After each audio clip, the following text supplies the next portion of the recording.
Ultimamente, a internet tem nos colocado a par de inúmeros acontecimentos de todos os tipos no mundo todo, desde o nascimento de um bebê que foi registrado pelo pai, a soldados trocando tiros nos campos de batalha, bem como o sofrimento de milhares de pessoas convivendo com a fome, a desnutrição, a guerra e também imagens de terremotos, maremotos, tempestades e desastres em todos os lugares do planeta.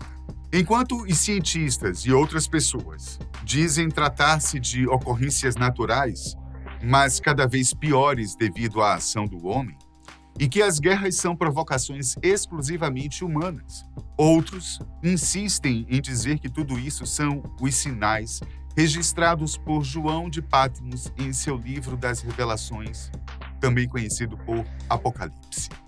E para aumentar ainda mais a crença de alguns em relação ao que está escrito na Bíblia, o deserto da Líbia, que é parte do Saara, praticamente virou mar.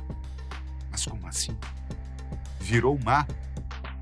Sim, o deserto virou mar, mesmo que temporário. E isso tem explicação tanto bíblica quanto científica. Vamos começar com a explicação dos cientistas e do que realmente é visto e registrado pelas câmeras. E não é só no deserto da Líbia que isso acontece, não.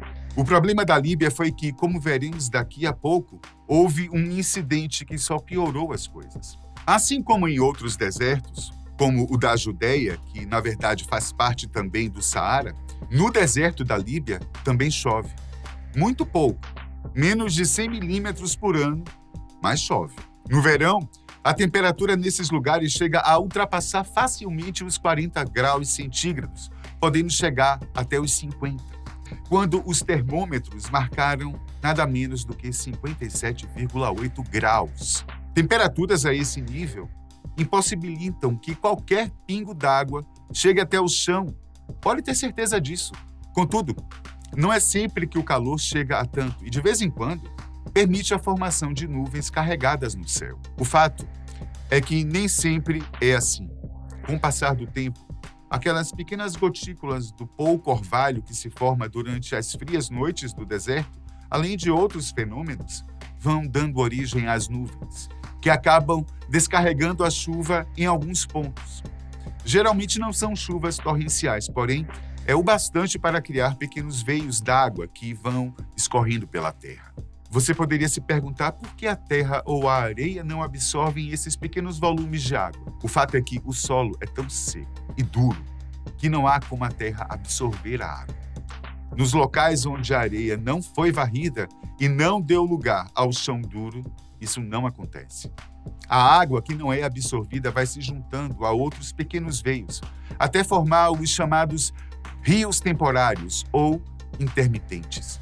Fenômeno que, inclusive, chama a atenção de muita gente, que se dirige até os locais das inundações para se aventurar enquanto o rio avança e ganha terreno. Como o próprio nome já diz, esses rios não são duradouros. Eles fluem até os primeiros dias de verão, quando secam e novamente dão lugar ao chão seco e duro. A terra prometida por Deus a Abraão, na verdade, é formada por um grande deserto que, dependendo do país que ele abrange, recebe um nome diferente relativo à região. A mesma porção de areia abrange 13 países, sendo que em 3 deles, Etiópia, República do Djibouti e Somália, o Saara recebe denominações locais. E não é a primeira vez que o deserto vira mar, não, conforme aconteceu recentemente na Líbia. Mas vamos voltar um pouco mais no tempo, a fim de saber que o deserto do Saara já foi coberto por mais de 3.000 quilômetros quadrados de água, um imenso lago de água salgada que pode ter atingido até 50 metros de profundidade em alguns locais. Mas isso foi há milhares de anos.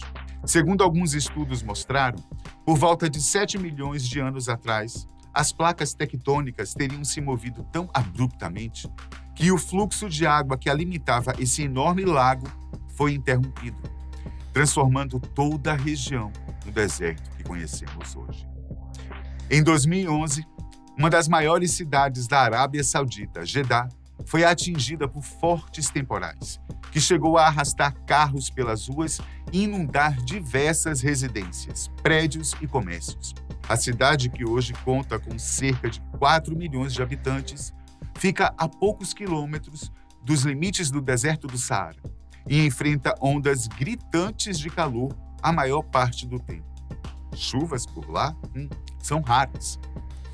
Já em 2018, um novo temporal também transformou a árida paisagem do deserto árabe em uma vasta planície aquática. Segundo a meteorologia, um ciclone que teria se formado no Mar da Arábia teria sido o principal responsável por inundar várias cidades e vilarejos, tanto no Iraque quanto na Arábia Saudita, deixando um saldo de milhares de desabrigados e dezenas ou centenas de mortos. O que acontece é o fenômeno conhecido como flash flood, ou inundações relâmpago, no português, apesar de não se parecerem em nada com as inundações às quais estamos acostumados. Elas são tão mortais quanto as nossas.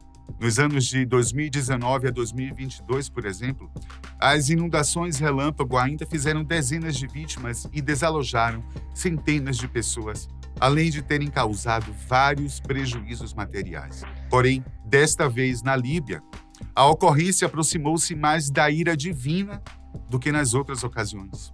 No início de setembro de 2023, o ciclone batizado de Daniel, que surgiu no mar Mediterrâneo, chegou à Turquia, à Grécia, à Bulgária, mas especialmente atingiu em cheio, com muita violência, várias regiões da Líbia, principalmente a portuária Derna, uma das principais e mais habitadas cidades do país. De acordo com o ministro de Aviação Civil da Líbia, Hichem Chikla, e a Cruz Vermelha Internacional, o número de mortos pode ter ultrapassado os 5 mil e o número de desaparecidos estava na casa dos 10 mil.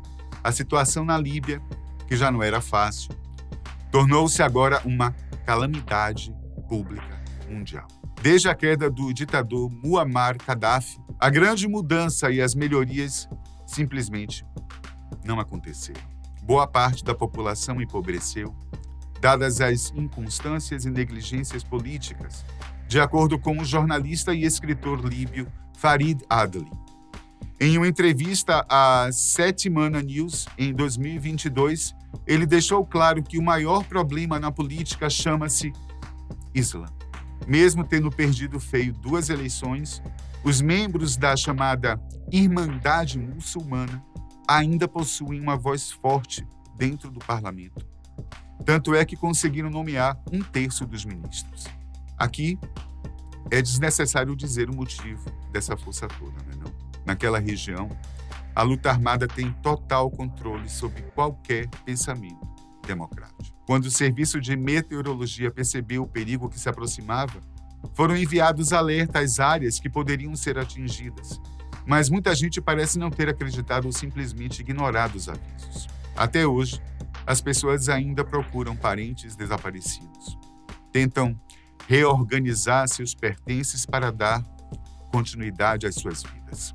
As ajudas internacionais estão chegando principalmente da Itália, que tem enviado apoio com militares, bombeiros e especialistas em riscos hídricos, além de equipamentos e suprimentos médico-hospitalares, além de um navio da Marinha.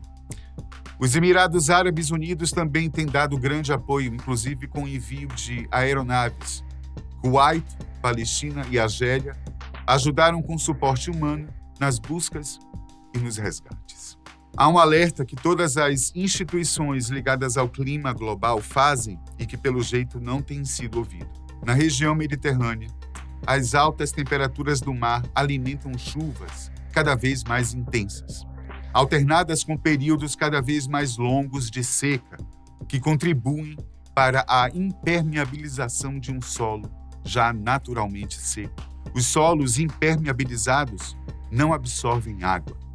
Portanto, não há como dizer até quando essas populações deverão passar por isso, uma vez que, além do processo natural, o homem também tem colaborado de forma negativa para que estes problemas aumentem. Aí você se pergunta, mas e a Bíblia?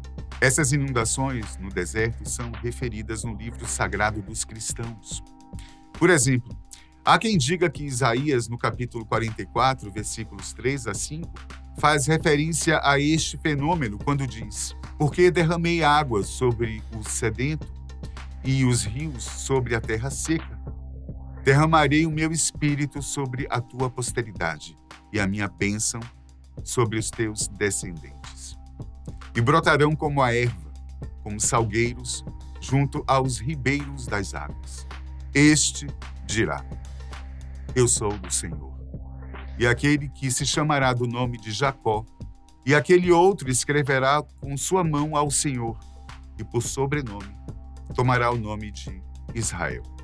No capítulo 38, versículos 25 a 28 de Jó, Deus teria dito a ele: quem abriu para a inundação um leito e o caminho para os relâmpagos dos trovões, para chover sobre a terra onde não há ninguém e no deserto em que não há homem, para fartar a terra deserta e assolada e para fazer crescer os renovos da erva.